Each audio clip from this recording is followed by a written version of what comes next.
Hey guys, welcome to psychology class for the week. We're going to be calling this mental health part number 4. Crisis, grief, which in Spanish is duelo, empathy, and strategies. Okay, I do understand that we did not do the second following part of anxiety that we had talked about going into. And we are still going to go into that. It's just that due to the hurricane and the crisis that many of your fellow Hondurans catrachos are going through in this moment for the effects of the hurricane, I thought that it would be appropriate to skip into something that we are going to talk about in the very near future and do it this week, which is about crisis. A lot of crisis comes from grief that people are going through a pérdida, a loss, and the people that want to help those people can do it through empathy and other strategies that we're going to talk about today. So it's a very important aspect of mental health. One thing that you're going to find in the difference between depression and anxiety that we've talked about lately is that crisis is an event. Okay, it comes from an event. It doesn't necessarily is not necessarily something that keeps going on and on as like a process of depression and anxiety.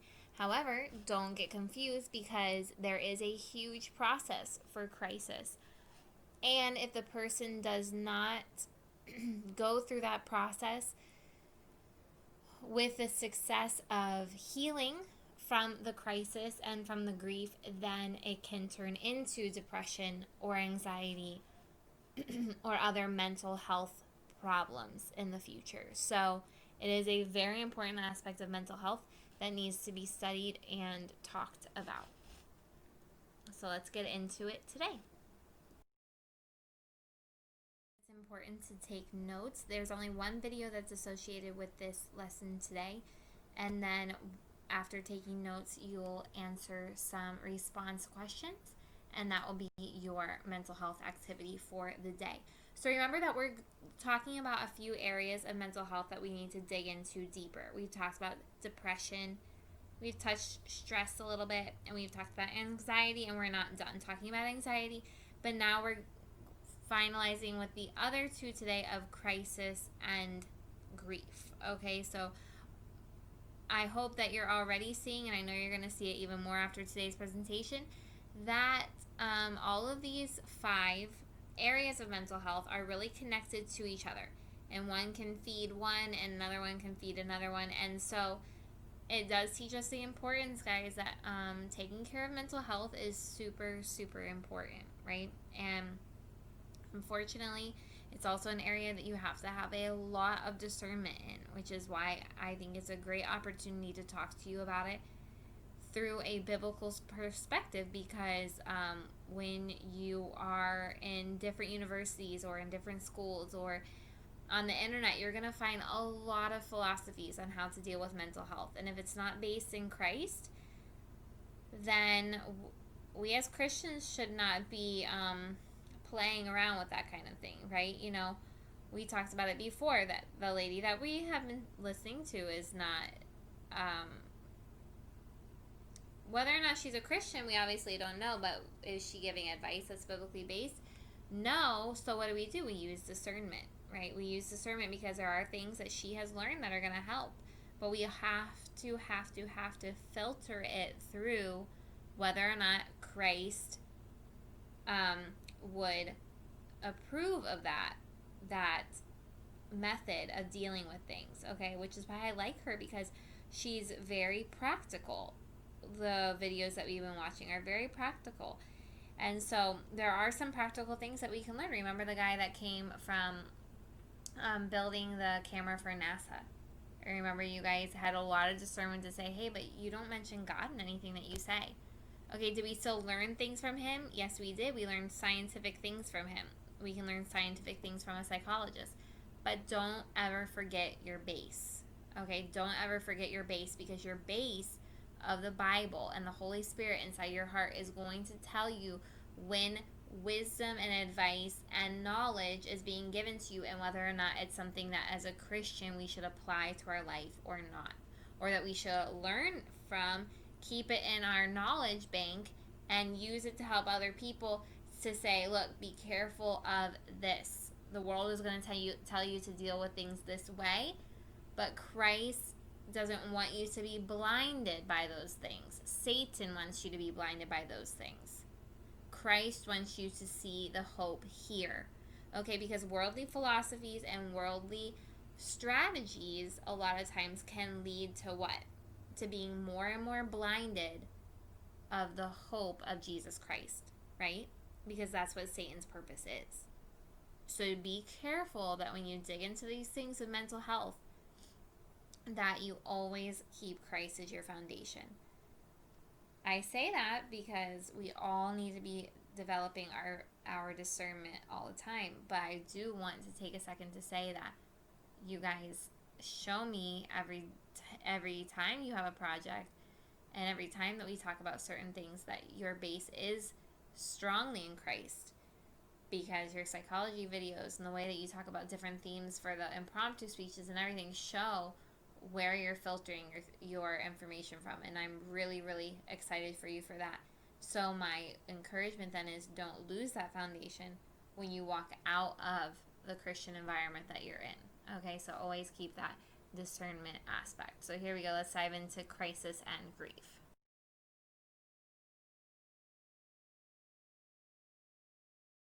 Okay, to begin, we need to define what a crisis is. A crisis, according to the definition that I put here, is an event or a situation that arises suddenly, right? A lot of times that means that it's without warning. It arises suddenly, and or it reaches a tipping point. That means it reaches like a climax. You remember, like we talked about with books, that mountain point where it gets the worst that it's going to get. It reaches a tipping point in its severity that has the effect of significantly disrupting lives and threatening the status quo. That's how the status quo is like the normal of life. And that may also have long-term consequences on individuals or groups, offering an opportunity for either growth or decline. Okay, growth or decline. So a crisis, it's an event. Okay, it's an event or a situation. For example, the hurricane that went through was an event. Now, a situation that arises suddenly or reaches a tipping point could be problems in the home, right? It could be a couple that has been having problems, but then all of a sudden hits that point where they can't live together anymore, they can't be married together anymore, and divorce comes, right? So crisis can be as an isolated event, or it could be a situation that had a lot of things leading up to it, but then it got to be the worst point, and that's where the crisis happens. Okay, there are many different types of crisis that can happen in the lives of any individual here on this earth, whether or not you're super small as a child. And it's very hard for children to process crises that happen in their life. Okay, so then it can happen as an adolescent, it can happen as an adult, it can happen as an elderly person. Okay, crises happen to every individual here on this earth, and there's just different types of crises that we're going to talk about. Okay, just as a point of English grammar, crisis is one crisis. If you're going to talk about more than one crisis, you don't say crises, you say crises. Okay, just to let you know.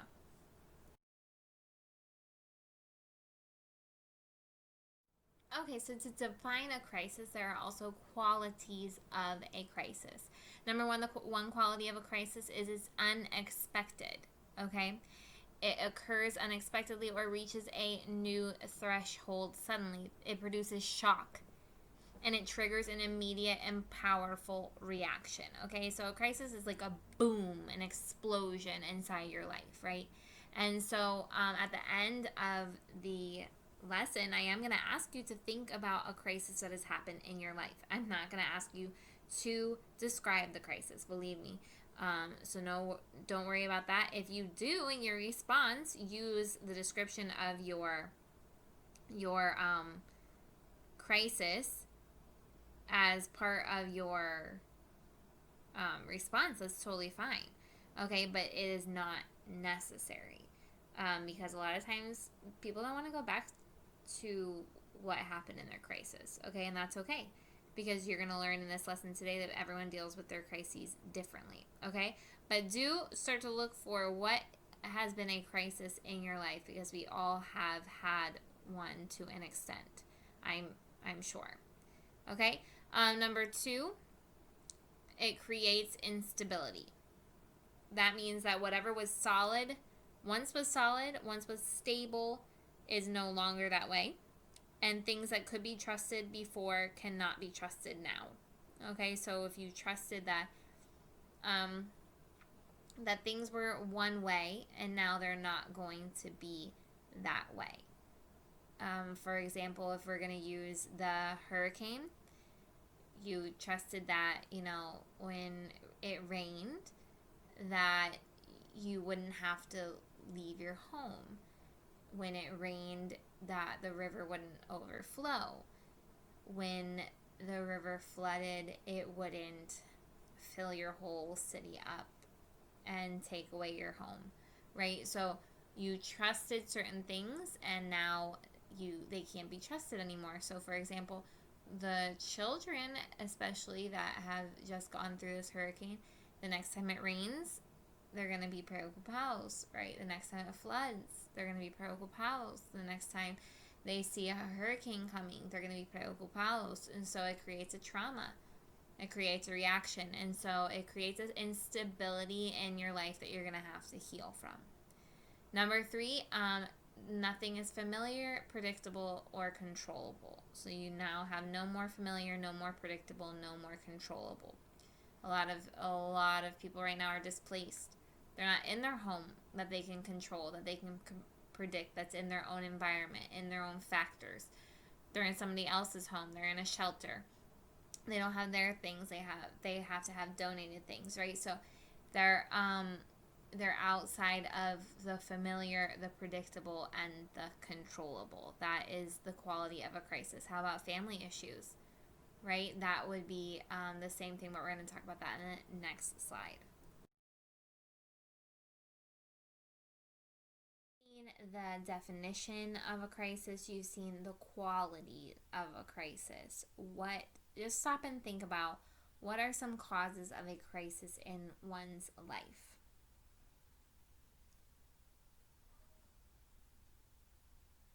Which means that you might go back to the crisis that's happening in your life, right? To think about this. But I believe that there are some major areas where crises come from. One, natural disasters, right? Like what we experienced this week, that no one expected to happen and changed the lives of many, many people in this country and in Central America, right? And before this time, everyone used to talk about Hurricane Mitch, right? Everyone did, because it marked their lives. It was a crisis that nobody could forget, that put fear in people, right? And now it's repeated itself and worse. And so it is a crisis. Natural disasters cause crises. Other thing, like I alluded to before, is family problems, right? Whether it's the absence of a father, the absence of a mother, the separation of parents, divorce, abuse in the home, physical abuse, emotional abuse, sexual abuse. Those all cause crises in people's lives. Grief, which is the one that we're going to talk about today, causes a crisis in people's lives. Okay? A loss of and that's not just death. We're going to go into that today, but death of a loved one causes a crisis. Receiving news of a bad health for yourself or for a loved one causes crisis. Losing everything you have causes crisis. So there are many things that cause crisis in people's lives. Not having someone that you've had that's important to you, whether they move away, whether they get a job somewhere and have to take it, whether they pass away, whether they do something hurtful and go away, right? That can cause a crisis in somebody's life. So while you're thinking of a crisis, maybe you are a person that hasn't gone through one that someone would call traumatic or would say, oh, that's your crisis. No, don't think about it like that. I want you guys to just look at one. I don't want you guys to dwell there, meditate on it, resonate on it, because, like I said, it is a traumatic event. But also don't think to yourself, my life is so good. I don't know that I've ever had a crisis. We all had one to an extent, okay? A loss of something, a change of something. Okay, so what are some causes of crisis? Think about those, because that's also going to develop the empathy that we're talking about as well, that we need to think about those things and put ourselves on somebody else's level as well.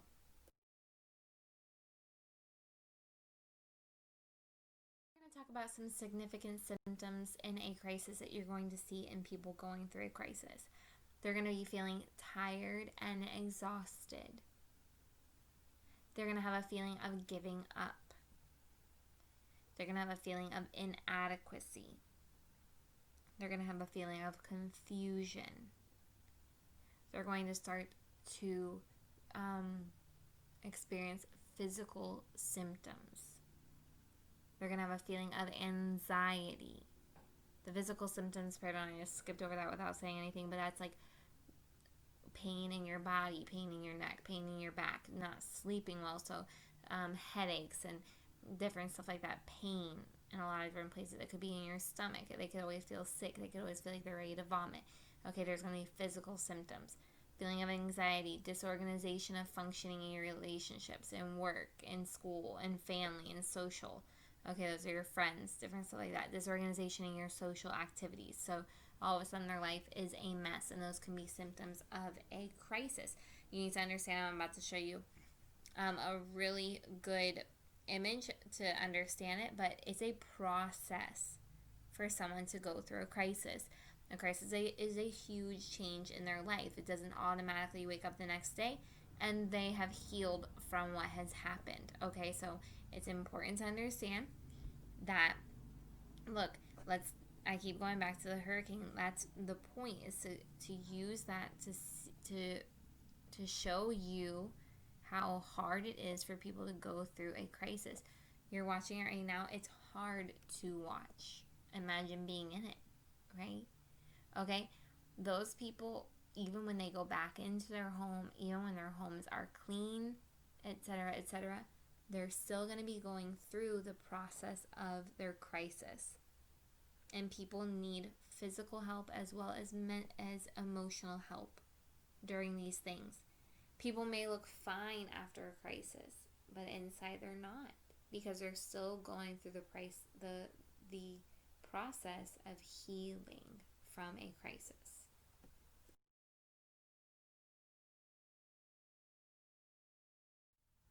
Now, don't worry. You don't need to write every single point down here. Okay, you do not.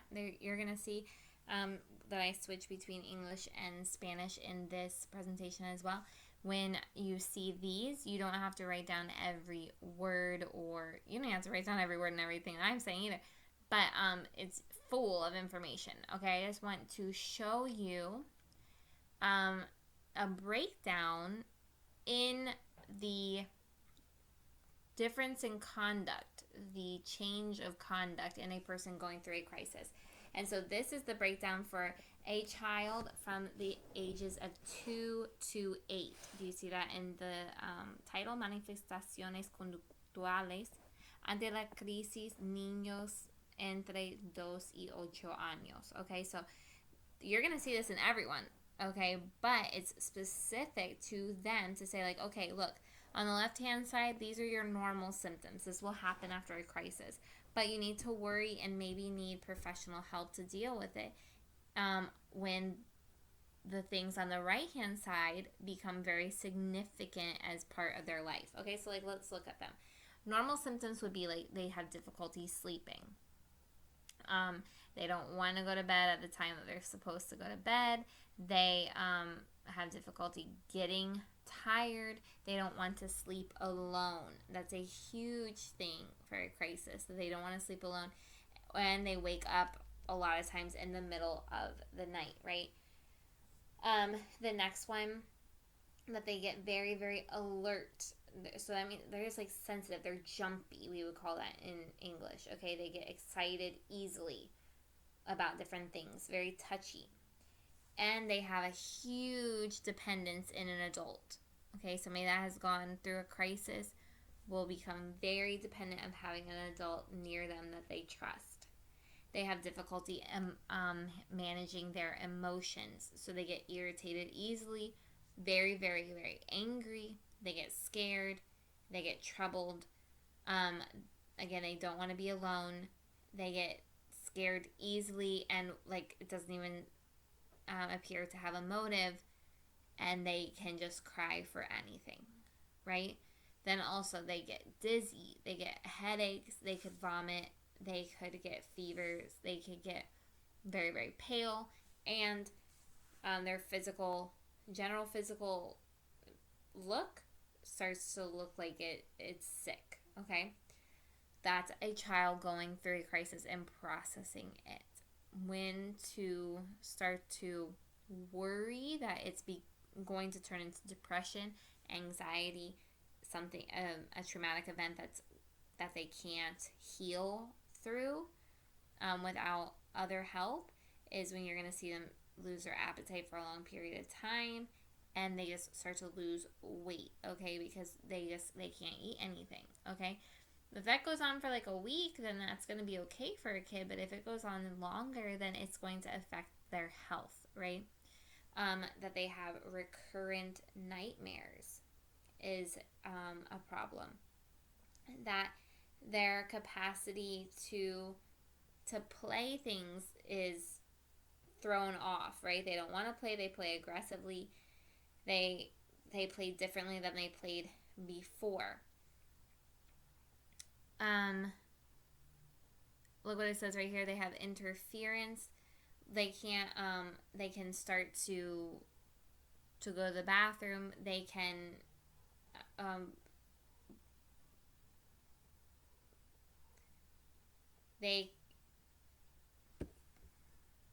It's almost like they can go back to how they were before they learned how to go to the bathroom on their own, brush their teeth on their own, talk, right? Maybe they're going to stop talking, especially one that's around 2 and 3, that just started developing the conversation and everything like that. They can just stop talking because of the trauma that they've gone through, okay? Having a constant attitude of fear and stress, being self-aggressive, that all of a sudden you get very aggressive, that you keep that for a very long time, and that there's just more and more of the normal symptoms happening and taking over the child's life, okay? That can happen after a crisis. And sometimes, guys, what if the parents don't even know that the crisis happened, right? Then these are symptoms that a mother, that anybody taking care of a child can look at and say, is there something when this child was not in my care that happened to this child, because this child is now de la nada, it appears from the person that doesn't know about it, starting to present symptoms of a crisis happening. So now I'm not talking about a hurricane, right? I would be talking about physical, and so physical, emotional, and sexual abuse that can happen, like when the mother is not around, or different things like that. And so it is important to watch the symptoms of children, because what if they're going through something that no one can help them with because no one knew it happened, right? And so this can help you be alert to those things.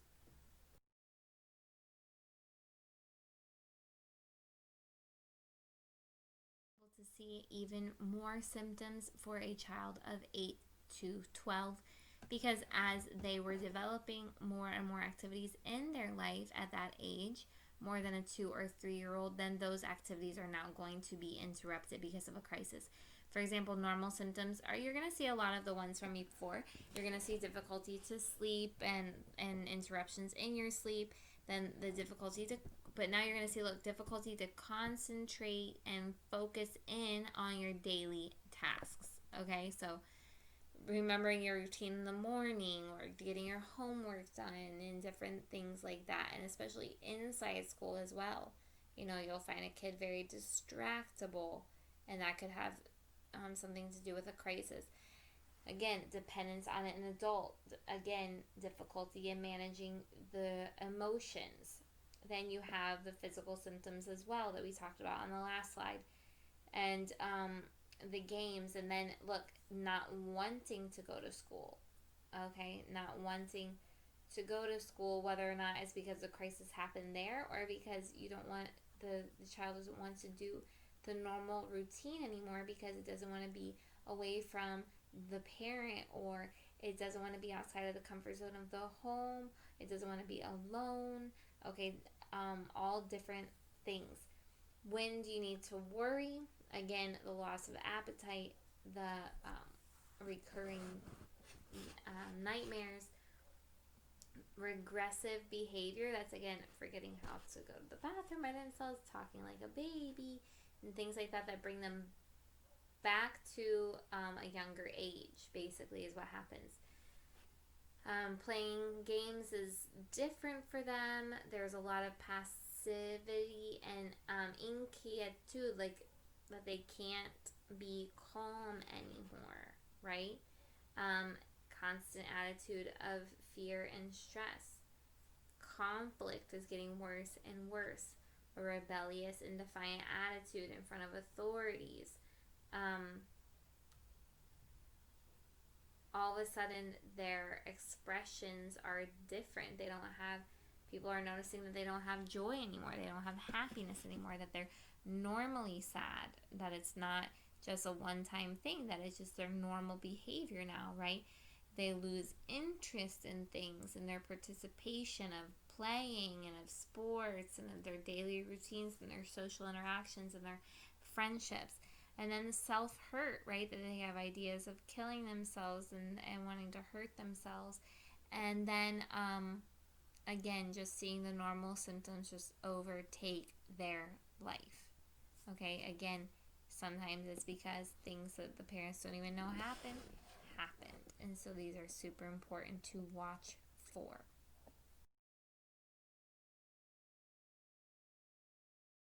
Like I alluded to earlier in the presentation, here is a really important image for you to see. Okay, it's the etapas del duelo. It's the stages of grief. Okay, it's the stages of a crisis, because a crisis is duelo. One of them is the grief that people go through. Okay, everybody has to heal from a crisis.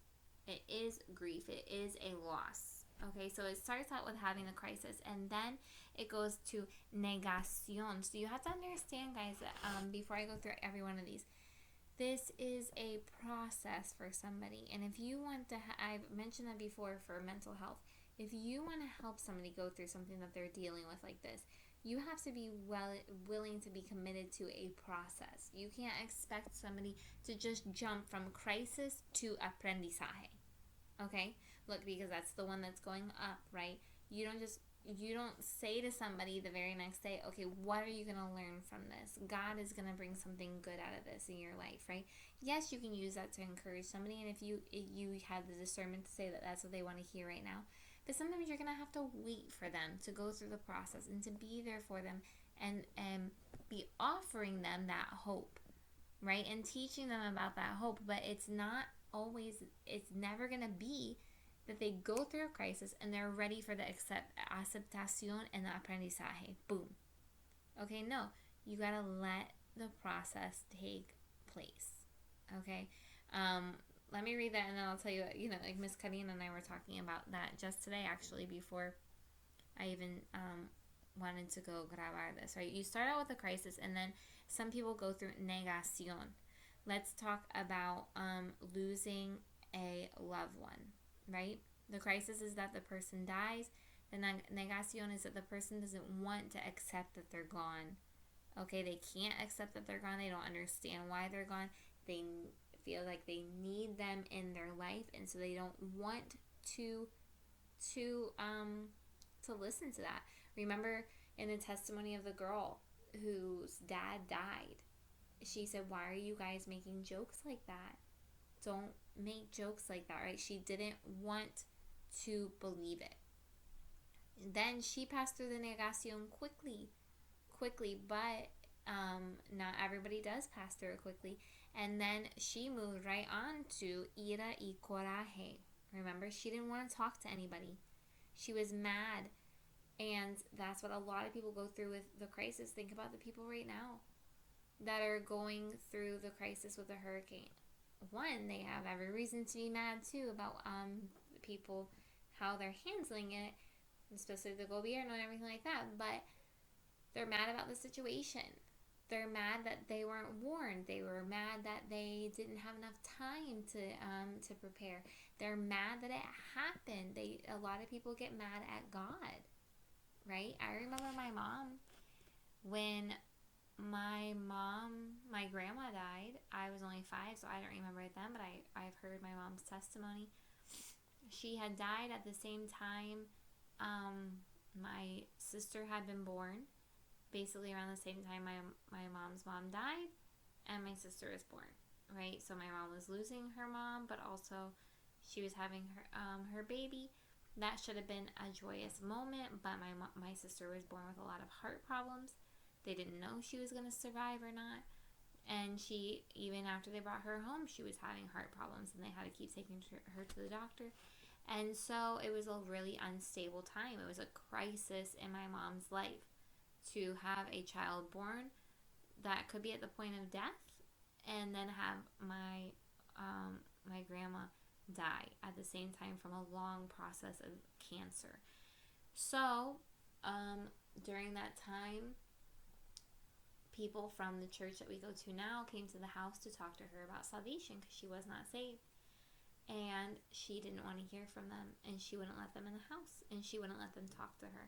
Because she said, "Why do you want to come talk to me about a God that doesn't take care of me? That a God that took my mom, and what if he takes my daughter?"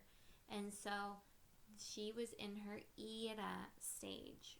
Okay, from that stage, people also drop into a depression stage. Okay, and that's where you have to watch people, where you have to be there for people to make sure that they don't stay in the depression stage. This is where those normal symptoms can move into preocupación for the person, because what if they're not coming out of the depression stage? What if they can't find the strength and the hope and the comfort to move on to the accepting stage?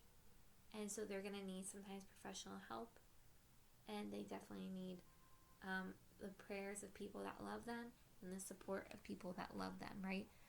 When they get through the depression stage, then there has to be an acceptance stage. Okay, this person really is gone. Okay, we really did lose everything. And now it's going up, because now then people are ready to move on with their lives. I remember when Haiti and Los Vin lost their grandpa, right? And I remember Hermana Glenda saying to me, "It is now time for us to learn how to live with this duelo in our life, with this loss, this pérdida in our life. We need to learn still how to keep going," right? They still honor him a lot, remember him a lot. They still are very sad that he's not here, but they know that they have to get to an acceptance that they can't bring him back, that he's in heaven with God, and that now they need to keep going, right? And then comes aprendizaje, strength, right? Being stronger through getting through this. Learning things about God, learning things about yourself, learning things about family, about how to be more thankful for the things that you have, for not taking them for granted, for anything that God teaches you through that time. But it is a process. It is a process. And people can get stuck in the depression part. And they need help getting to the acceptance and the aprendizaje part sometimes. So it's important. If you don't remember anything else, this is what you need to remember from this presentation. The process that is required for the crisis.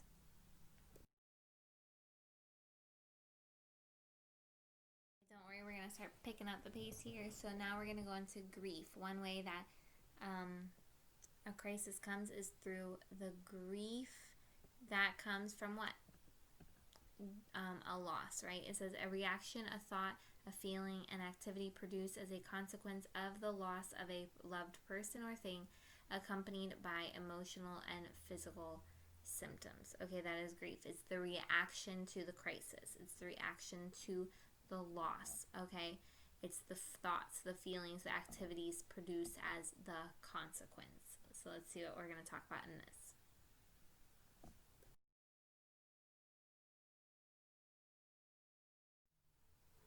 Really quickly, I just want you to see that there are different types of loss. When we hear loss, we think death, right? I'm sorry that you lost this person, and it's true. That's one of the biggest types of loss that you can have in your life. The death of a spouse, the death of a family member, the death of a close friend. Okay, but there are also other types of loss, okay? Separation from parents, separation from family members, right? And guys, that's one that you need to understand, that sometimes kids can't go through that without being very traumatized, okay? That a lot of times, it's like, oh, well, they're with their aunt. Oh, well, they're with their grandma. That doesn't always work out successfully with children. Separation from the environment that they're always used to, whether it's moving. Remember what the girl said in her testimony. They moved from England to the United States. It was separation from everything that she knew, right? That's a crisis. There's change in health in your life or in a family member's life. There's change in conduct in a family member, okay? Maybe all of a sudden someone changes, okay? Maybe it's due to a crisis, but maybe it's not. And remember too, guys, if you go back to the definition of crisis, it can produce good things, and it will in the end. Remember, the aprendizaje is at the end. But sometimes, like, changing environments, people adapt to those really well. Being separated from a certain thing, people adapt to those greatly, better than they were in the situation before. But it doesn't always happen like that. That's why we have to be aware of everybody goes through things differently, okay? So you have an incorporation of a new family member, whether or not it's like maybe a baby coming into the family that like kind of just changes everything. Sometimes when babies come in late, like let's say like not late, but if you're 10 and then all of a sudden your mom has another baby, okay, there's a huge gap, and for 10 years there hasn't been a baby in the house, right? So that's a huge change.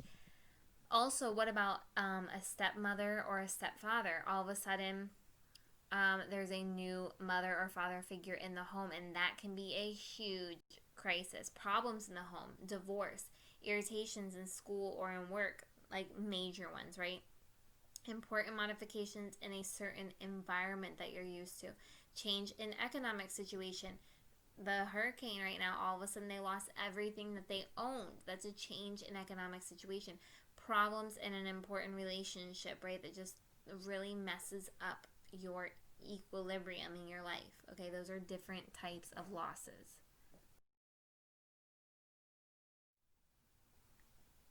Okay, my goal is to finish this up in 7 minutes. Do you think I can make it? I don't know either. Okay, look what it says.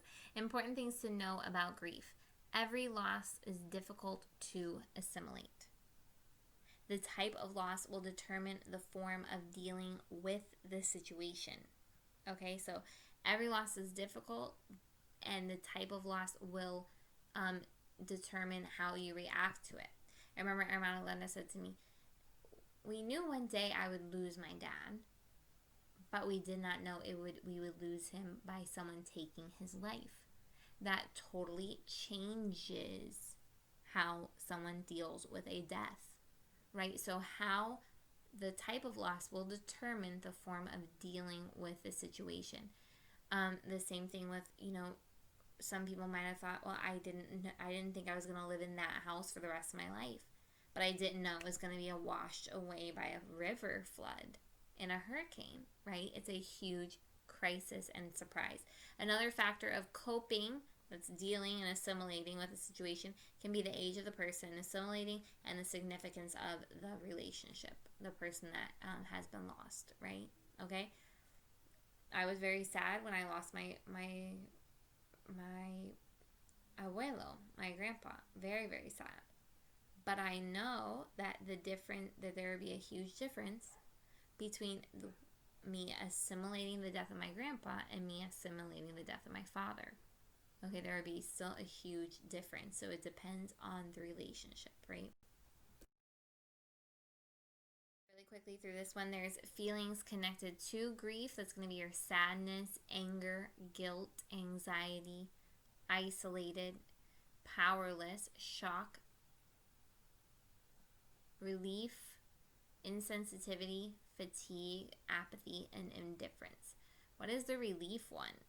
Sometimes it gets confusing, you guys, because grief sometimes can come with relief, meaning like finally we're not suffering with watching this person die, right? This person is in heaven and now, but then you feel bad, like I feel guilty, culpable, that I'm okay that the person is in heaven because it was hard to watch them die, right? But it's true, guys. It's a human emotion. And it's something that people have to go through. They get insensitive to other people. They get fatigue, apathy, and indifference. They're not interested in anything else in life. So understand that these are feelings connected to grief.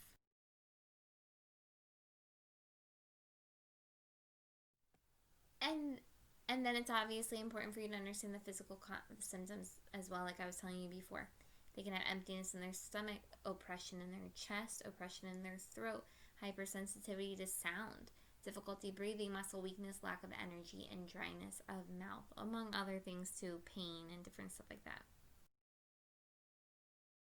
I decided to move strategies to next week, but I do want to just start talking about empathy for 2 seconds and then give you your assignment, okay?